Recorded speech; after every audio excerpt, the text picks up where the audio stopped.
الحمد لله رب العالمين، والصلاة والسلام على محمد رسوله الأمين وعلى آله وأصحابه أجمعين. أما بعد، عن المقداد بن الأسود رضي الله عنه قال رسول الله صلى الله عليه وسلم: إن السعيد لمن جنب الفتن ولمن ابتلي فصبر. نیکبخت انسان هغه دی چې د فتنې څخه بچ کړی شي او ابتلا او امتحان باندې صبر وکړي. بل ځای رسول الله صلی الله علیه وسلم فرمایي: لم يبق من الدنيا الا بلاء وفتنه. دنیا کې نور څه نه دي پاتې، یوازې فتنې او امتحانونه پاتې. مسلمان وروره، فتنه هغه څه ته وایي چې د مسلمان دین او دنیا تاوان سره مخ کوي او بیا پکې د انسان پټ رازونه ښکاره کوي.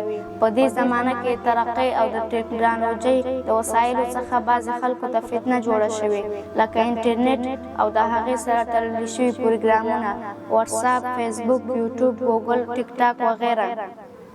بعضې خلک یې داسې استعمالوي چې دین او د ژوند ضروري کارونه یې شاته غورځولي.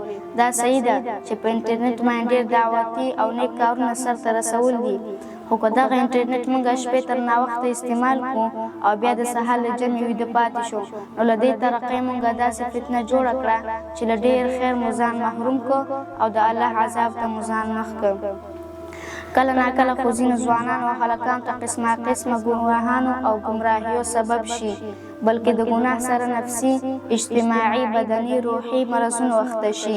د مور پلار خدمت، خپلوانو سره صله رحمۍ، رشته پالل، لمونځ په وخت کول، قرآن کریم تلاوت ته وخت ورکول، دا ټول د انټرنیټ د مزو د لاسه سیند لاهو کړي. که سوچ وکړو، دا رسنۍ او وسایل د ژبې مثال لري. که ښه یې استعمال کړو نو ثواب او د ترقۍ سبب بشي، او که خراب یې استعمال کړو نو د عذاب او دنیاوي او اخروي هلاکت سبب شي.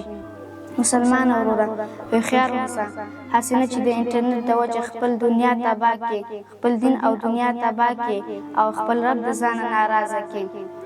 دا خپل قیمتي وخت بې فایدې او ګناه کارونو په ځای ښه کارونو کې مصرف کړه. دا غوږونه او سترګې د الله امانت دی، ګوره خیانت کې ونه کړې.